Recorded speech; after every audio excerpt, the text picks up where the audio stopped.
GOTWIC Mobile came with a dragon update, so the dragon pit is finally open and dragons descended to help you dominate the world. At castle level 2 you can unlock the dragon pit, and within the dragon pit you can get a dragon's egg. A mysterious Targaryen. Even though the Targaryens rules over, the blood of the dragon will not die out. My lord, only you can let the dragons reborn and carry on Valyria's glory. You mean I can hatch these dragon eggs? How do I hatch them? Maintain a high temperature in the dragon pit to speed up hatching and keep the dragon spirits up. Dragons are born from flames after all, my lord. Here it comes. Okay, I have to make it warmer here. That's interesting. I have to heat it up. It's gonna cost me wood probably. Yeah, just a little bit of wood. Okay. The dragon egg is hatching now. Absolutely. Perfect. And he has a skill. Attack enemy unit dealing 100% damage. Now with this comes also 6 new spots to build stuff. And I already built a few ranches just to check it out. And they actually make meat.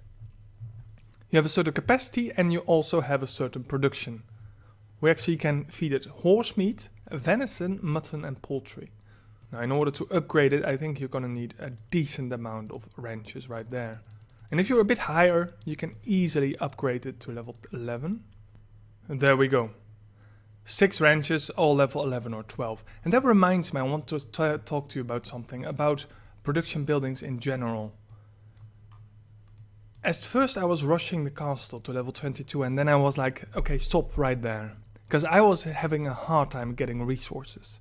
I think it's much more vital than, for example, games like GOTWIC, the browser version, to actually really focus on upgrading these resource buildings together with your castle. Because once you keep track of it, so if you do one castle level and then upgrade everything else, it's gonna be less harder for you to keep it up.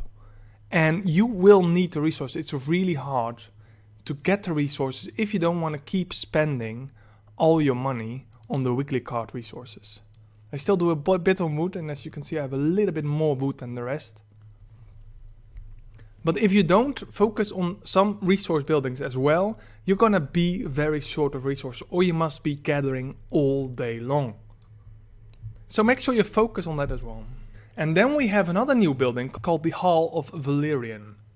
The Hall of Valyria actually. And the Hall of Valyria is a new research building where you can do researches but then for your dragons. And it starts simply with dragon livestock. Well, for that you're gonna need dragon bones. Now, dragon bones are quite hard to obtain and you're gonna need them to upgrade it.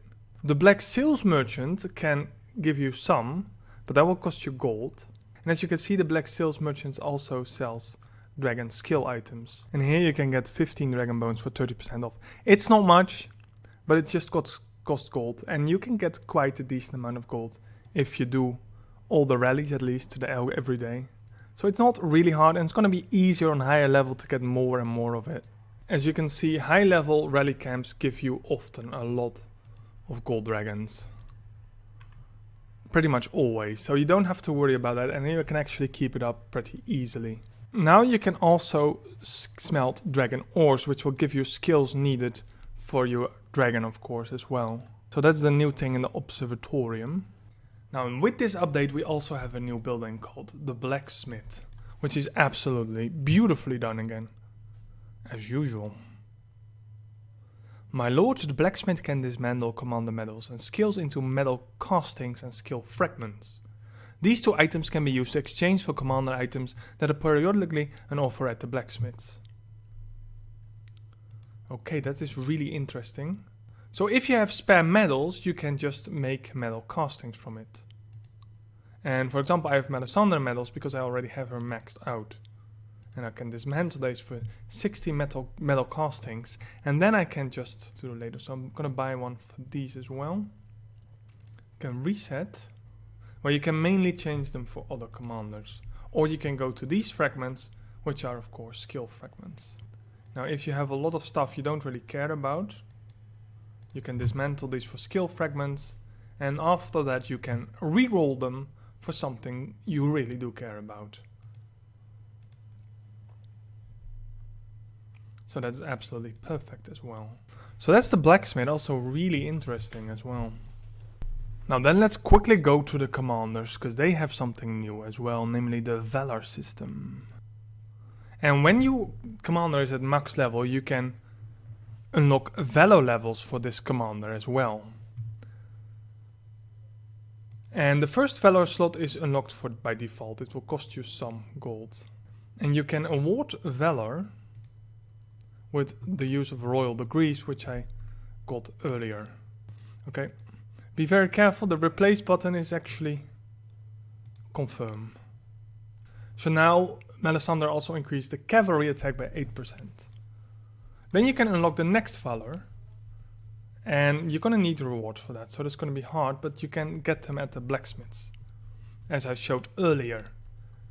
And they'll show up in here, so you have to be really careful and save most of your things for these, because this is really interesting, rather than getting the basic medals, of course. Do also know that the amount of resources you get from here is also pretty high, because 1 million grain for just 10 of these can be really interesting. It's going to be easier with the free commander medals, for example.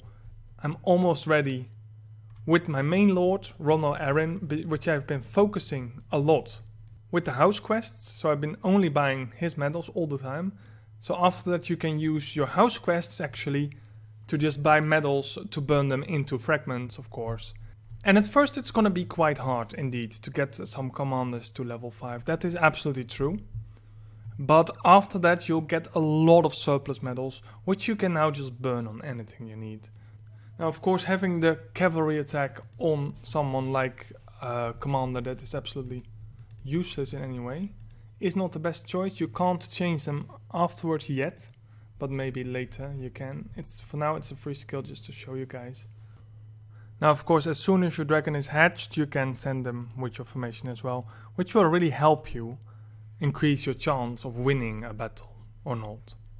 Now with all this, a little patch note also said the following. Increase the production of all buildings, and also they added a portion of your production is now safe and a very small portion of your production is unsafe. So this way you make sure everything you produce actually becomes safe resources. And you don't really have resource cards, you just have safe and unsafe resources. Of course, when you get attacked, your resources will be only plundered if they are unsafe. And usually it was pretty low. I think I could produce maybe 1 million per day. And now I see it almost knocks to 1.5, 1.7, 1.7 million or something. So that's really a massive increase as well. This makes it even more important to upgrade those resource buildings before just catapulting your castle level up, because that's only possible if you put a lot of money in buying resources. Get all those buildings to optimize their growth, put the best commands in there to make sure your growth is the best as well. And don't forget, commanders with a high ingenuity will increase your production. So these are the most important. Now other options are decrease the difficulty of 26 and 27 camps. I can't do those yet, very close. I think I've done several 24s for some or 23s. Here I can do a 25, which is just probably too strong, but more because the formation I'm using is not optimal. That is really interesting. That is just spearmen and cavalry. Sometimes it's good to scout, because then you know if it's just spearmen and cavalry, my current formation is never capable of taking this over. And the formations differ. Now let's give it a go. I know we have the wrong kind of troops. I got some more elite royals. And that's pretty much all we have right now. There's 156. I might send some cavalry, but they're not going to do much. And just send these commanders as well. But we have a double bond. So that's not bad. Let's see how far we get. On equal footing, so that's really getting closer already. 25 is really hard. It's going to be tier 5 against tier 6. So that's kind of unfair advantage. But if you make sure your formation is smart. And there you go, a major victory. Defeated it. Level 25. Now those spearmen are very powerful. Not because look, my cavalry would be really easy, capable of murdering those infantry. The problem is with the spearmen, they pierce through my infantry and will hit my cavalry behind that. So I'm gonna lose a lot of cavalry just because these spearmen can pierce through. That's absolutely a problem. So what I showed earlier about Spearmen breaking through, they increased the puncture chance of Spearmen from 12 to 25%, but slightly decreased their damage. Total damage slightly increased. So there's now a 25% chance that Spearmen will actually pierce through. Considering there's almost always a cavalry line behind the infantry, that's going to be massive. Okay, let's scout to 24 just next to my base for a minute. And what you can see, it's very mixed. And victory is unlikely. So what I'm going to do is I'm quick deploy, and I'm actually going to change as much as possible to cavalry. Because what the cavalry is going to do is they're going to break through that infantry, and afterwards all these troops will have a very low defense. So they will just hit my infantry. My infantry is strong enough, and my spearmen actually hit them really hard.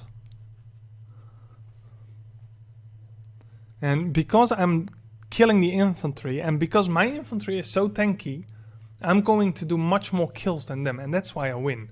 I can't beat them maybe per se, but my cavalry is just gonna murder all those infantry, giving me all these beautiful kill points, while their mixed troop just can't do much damage on my infantry, especially because their cavalry is not that high, and that's why you mostly win with cavalry.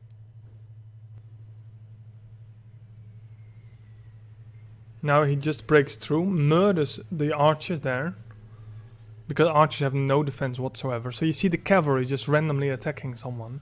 That's massive, also in killed troops. So that makes cavalry so much interesting, that they just do whatever, and their kill numbers are much, much higher. So both troops have a very interesting thing. Spearmen can pierce through the troop behind it, and cavalry can just attack a random target, which makes often sending cavalry always better, even when they're stronger than you.